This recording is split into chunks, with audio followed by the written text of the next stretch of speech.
The air was fresh and the leaves were slowly starting to change colors. This was my favorite time of year. For as long as I can remember, I always loved walking in the forest. As a child, I had the chance to grow in the countryside, surrounded by trees and the many flavors of nature. I ended up liking being in the forest more than I liked being with people. And hell, it still rang true in my adulthood, as I tried to get away from the city as much as I could. I bought a condo downtown with my first wife because she worked in one of those office towers, and she had to take the subway unless she wanted to spend 2 hours in traffic morning and evening. I could live anywhere as a freelance web designer, and so I simply followed her. It was easier, but the compromise was that she had to let me buy a shack in the woods, where she and I could retreat to when I couldn't deal with the smell of the city anymore. It happened often, trust me.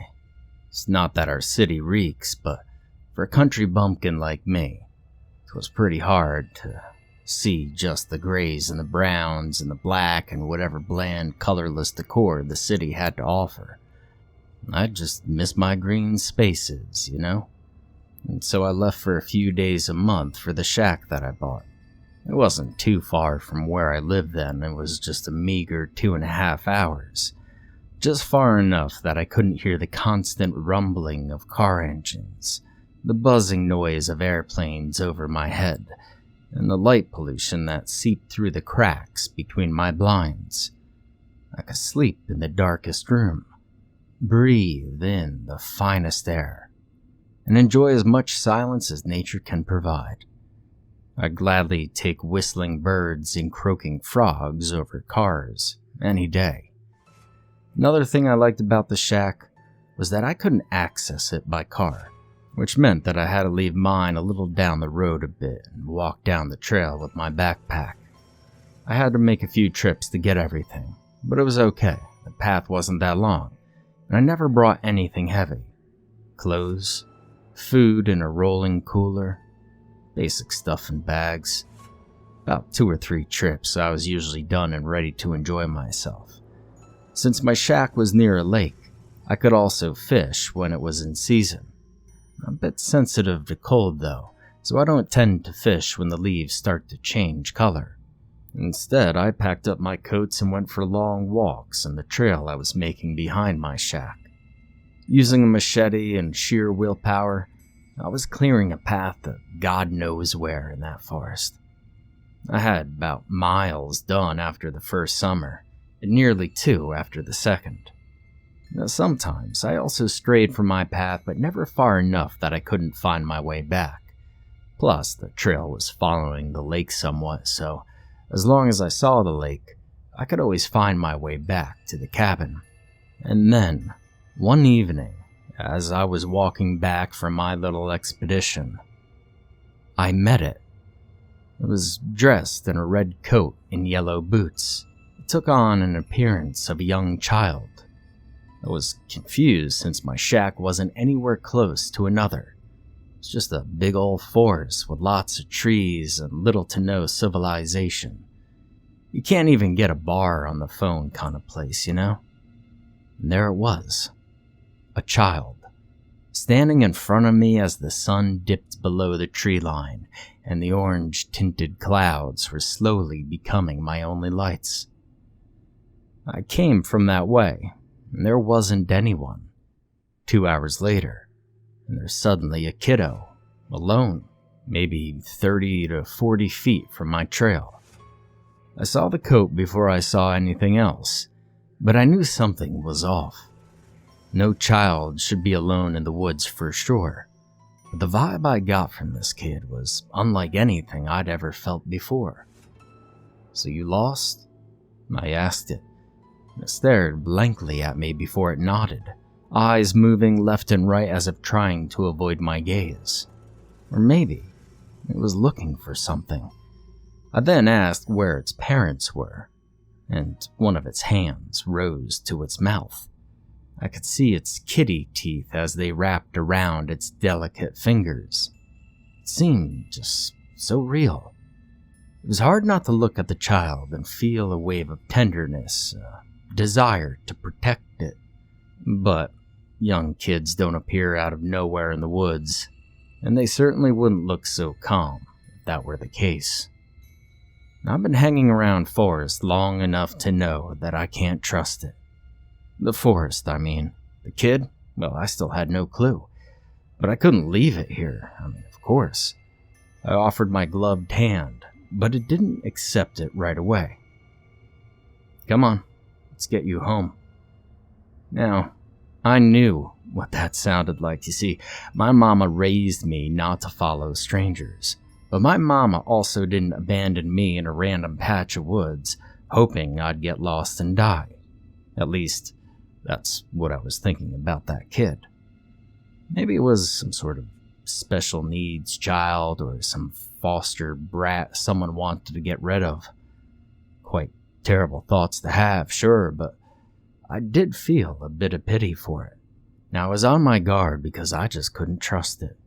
I couldn't trust my eyes, and that someone had just dropped their kid off in the forest and left.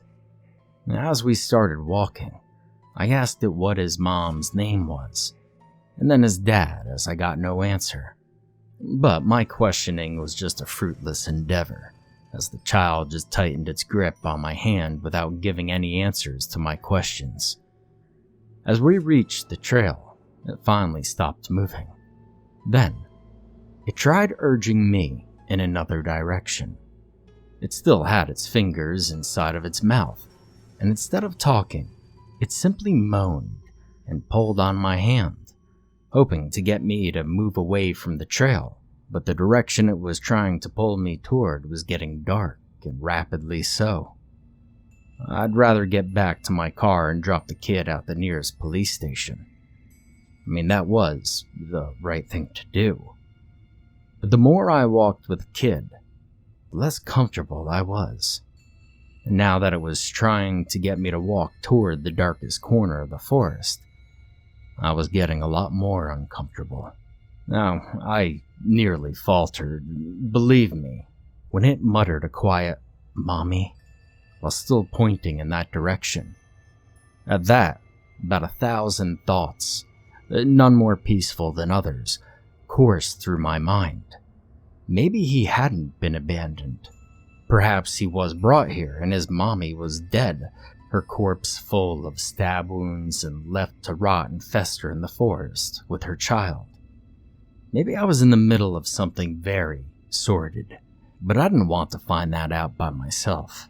Maybe it's me, but maybe I'd make a piss-poor protagonist in a horror movie because I, 10 out of 10, didn't want to walk over there. Not even the slightest bit curious about that mommy it was calling to. And I was right. Before I could even explain to the child that we were not going in that direction, a loud, booming voice tore through the calm of the forest, calling for me.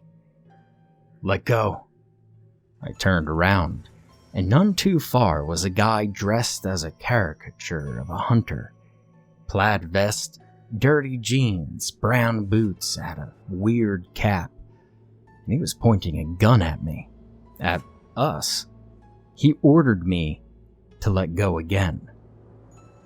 I didn't want to die, but I felt a wave of protection toward the child. Who knew who the hell that guy was? For all I knew, the guy murdered Mommy and was coming back for the kid. My fingers became moist, but my grip on the child's hand tightened, and I said I wasn't letting go, and so I asked him who he was to this child. The man's traits distorted a little. He looked confused for a second, as if he wasn't expecting the question. But I learned quickly that this wasn't what he was confused about, and so I slowly turned my head toward the kid. And this thing got this super mad, angry expression on its face. The child's beady little eyes looked almost black. His eyebrows were knitted together, and his lips were sealed in a thin line. Its entire focus was on the man holding the gun. And suddenly, I felt like I was too much, like I shouldn't be there. Now my gaze moved from the kid to the hunter. Then I realized he was not looking at me at all. He was looking at the kid. His gun was also pointed at the kid, and if I let it go, no doubt he would have shot it dead, and I'd be next. And with the hate I could feel from the child, no doubt this guy was a monster. I asked it if that guy was the one who hurt Mommy, but it didn't reply. Again, it was playing the silent game. In fact, it was completely ignoring me. I could feel its fingers wrapped tightly around mine, squeezing with strength far superior to that of a kid its age. I realized that, but I thought maybe the kid was stressed, adrenaline or whatever. Hell, people could lift cars under duress, so why can't a child have a death grip on my hand when facing their mommy's killer? I'm not gonna say it again. Let it go, the hunter told me, and I swallowed dryly, and so I replied that I was not going to let him harm the child. Honestly, I've no idea why I said that. I'm no hero, but at that moment, I felt that if the kid died, I probably would too, so I might as well die trying something. Again, the hunter looked confused, but his following words turned my blood to ice. Oh, so it's a kid for you. And then I heard the shot, but I was frozen in my spot. I felt warmth on my left side as the hunter's bullets pierced the kid's right hip, and the scream that escaped the child's lips were far from human. I saw everything in slow motion, like I was a spectator in my own life, watching as the child started to turn into something horrible. Darkened limbs, sharp teeth, and pitch-black eyes. I looked at my hand that was covered in the child's blood, as the child rushed to the hunter, hoping to kill him. I saw its mouth open wide, like a snake would when trying to eat a prey that's too big. I then saw it bite the hunter's arm, and saw the rifle launched at my feet. I saw the struggle, heard the crunching of bones breaking under those powerful teeth, and I couldn't move. My hand was still covered in blood that was darker than the night itself. And it all happened so fast. It felt like hours when I bent over and grabbed the gun and shot that creature in the back. It allowed the hunter to roll out from under the monster and grab the gun from me. With only one hand, he still reloaded and shot the thing straight in its head. Twice, if I'm not wrong. My eyes couldn't leave the kid, the creature, or whatever monster it had become. After the second shot to its head, it was still howling like a banshee. I could still see the glimmer of life fading in its eyes, and its skin turning to ash, but slowly. And it kept screaming for the entire time it disintegrated. The hunter, well, he was already wrapping his mangled hand and arm, and I was still staring at that thing that was slowly turning to powder in front of me. It's your, first time, eh? Now, I couldn't understand why the hunter tried to make discussion. I started hearing him talk about vampires, telling me that they're not like modern fiction says they are. They're not seductive bastards draped in capes and Victorian outfits that sparkle in the sun. They're not pretty ladies with the red lips and curvy bodies. They're exactly like you want them to be, like your subconscious wants or something. I didn't completely understand, but I did kind of. I've always wanted a child, but my wife and I couldn't. I thought I'd made my peace with that. Vampires take on the appearance of what you desire most. To that guy, it was dogs. The dog of his childhood, and I listened carefully as the howling finally came to a halt. It was finally dead, and I couldn't deny any word coming out of the hunter's lips. He said, Mommy. I finally replied. My tongue was parched. I felt like I'd left my mouth hanging open for too long. The hunter's face fell, and he started looking around frantically. In the middle of the pile of ashes laid a pure white, ridiculously small skeleton with wings. It looked like a bat, but I'm no expert. I saw the hunter bend over and grab it, breaking the skull off the skeleton and discarding the rest. He shoved the skull into the front pocket of his vest. We shouldn't stay here. Now, you didn't hear me questioning that. Plus, he was bleeding something fierce. I tried to babble about my shack not being too far, but he turned around and started walking down the path, so I followed. I wanted to ask him questions about these creatures, but I liked my everyday normal life. I didn't think I could ever tell that story to anyone either. I still have the man's number. He said if I was ever in trouble to call him. He also told me I could never go back to my shack, that my scent was now all over it, and that they would find me. I didn't know what to say, think, or do. I went back to my shack. The hunter waited for me to gather my stuff. We parted ways once I was in my car, but I saw a pickup following me before I got on the highway. Maybe it was him, making sure nothing was following me. You know, I still can't shake the feeling, though. It destroyed my first wife's marriage, my second wife's marriage, and, well, my third wife's marriage. I never told any of them what had happened. I did sell the shack a few months ago.